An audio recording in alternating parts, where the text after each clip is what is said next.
The film 12 Angry Men is a classic work of American cinema that wasn't just entertaining, but also deeply poignant. It followed 12 jurors battling to decide whether the accused was innocent or guilty. It taught us the importance of believing someone is innocent until proven guilty. It also taught the importance of looking at all the evidence and discussing the case before determining someone's fate. Join Facts First to look back at some of the hidden details in 12 Angry Men you probably didn't notice.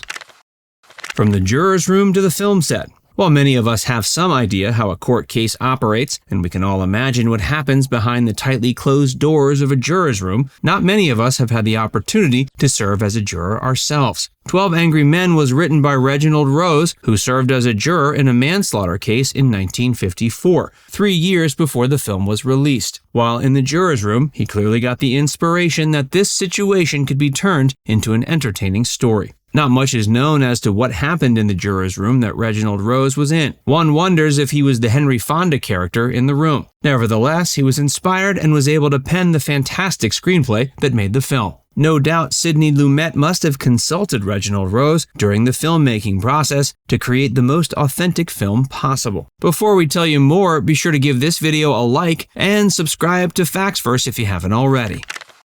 Minimalist Yet Suspenseful. Most of 12 Angry Men takes place in the juror's room and consists mostly of the 12 actors just talking to each other. As a result, if you explain this to someone who hasn't heard of the film, they'll likely assume it's boring. So how did a minimalist script and concept become such a suspenseful film? This came down to the genius of Sidney Lumet, who made his directorial debut with this film. For much of the film, the jurors are seated at the table and not moving much. As a result, to make up for the lack of movement that we usually see in cinema, Sidney used more camera movement than was normal for the time. The film's cinematographer was Boris Kaufman, who was one of the most accomplished in the industry, and won an Oscar for his work on the film On the Waterfront. They worked on creating a tight and claustrophobic atmosphere with the camera. This added tension to the film. There's also very little editing in the film, and much of it comes towards the end. By being fixated on an actor in such a tight frame, it adds to our unease and increases the suspense of the film.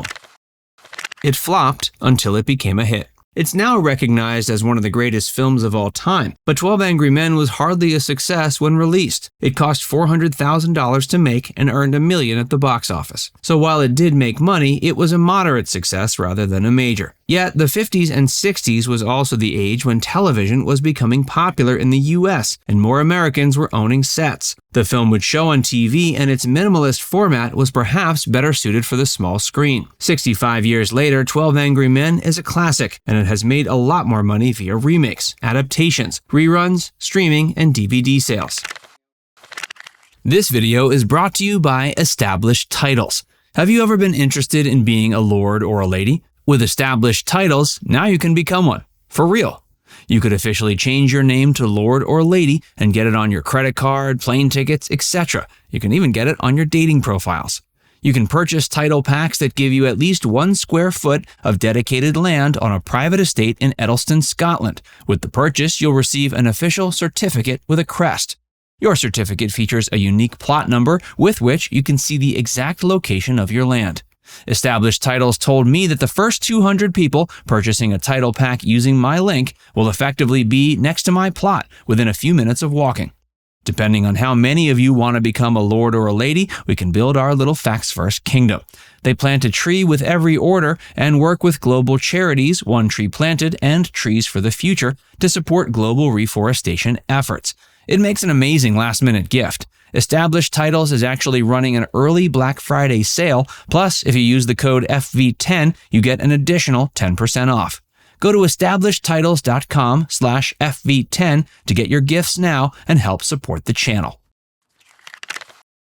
Angry Men Across the Globe. There was an American remake of 12 Angry Men directed by William Friedkin. In this version, Jack Lemmon plays the juror, originally played by Henry Fonda, while George C. Scott plays the juror, originally played by Lee J. Cobb. The first adaptation was a 1963 West German version. It was a huge hit, showing that Reginald Rose's story could travel abroad and inspire, entertain, and perhaps frighten an audience speaking a different language and living in a different country. In 1982, there was a Norwegian TV adaptation of the film, which also became a huge hit. 4 years later, a Hindi film version of 12 Angry Men was made, and this is arguably the best foreign language adaptation of the original film. It's considered a masterpiece of Hindi cinema. Although released as a TV movie, it featured a slew of great Indian actors with extensive experience in cinema and television. It featured Pankaj Kapoor as Juror Number 3, playing the Lee Cobb character, with K.K. Raina as Juror 8, the Henry Fonda character.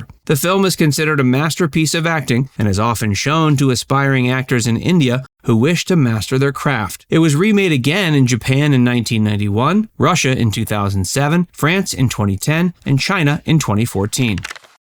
The intense preparation. For such an intense film, there had to be intense preparation. Sidney Lumet was making his film debut, but this was by no means his first foray into working with actors. He came from a theater background and had a similar approach with this film, and indeed with most of his future films. He demanded his cast rehearse the film, which is not always practiced in the film industry. The actors would rehearse their lines several hours in the jurors' room when the cameras weren't rolling. They must have felt it would be better for Sidney to film them in case the footage turned out great. But without a doubt, all the endless and exhausting rehearsals caused the film to be a massive success. And if you watch any Sidney Lumet film, you'll notice that the actors are giving some of the best performances of their careers.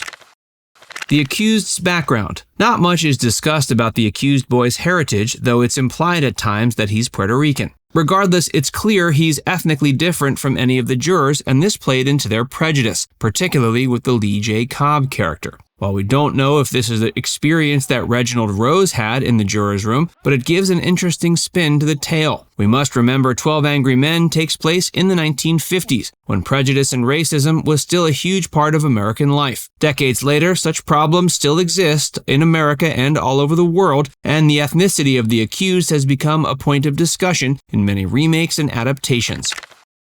So, was he innocent? We know that by the end of the film, Juror Number 8 manages to convince the other 11 jurors that the accused is indeed innocent. The film ends with the accused being declared innocent and the jurors going their separate ways. Whether or not the accused is innocent or guilty is not the main message of the film. We are just supposed to accept that the jurors did in fact make the correct decision. But there have been numerous debates as to whether he was actually innocent or guilty, and whether or not Juror Number 8 convinced his fellow jurors by presenting the truth or by manipulating their emotions. This is why you have to see this classic film to judge for yourself. Now it's time to hear from you. Do you think 12 Angry Men has taught audiences about the importance of asking questions and emphasizing innocence? Do you think it needs to be reintroduced to newer audiences today? Let us know in the comments section below.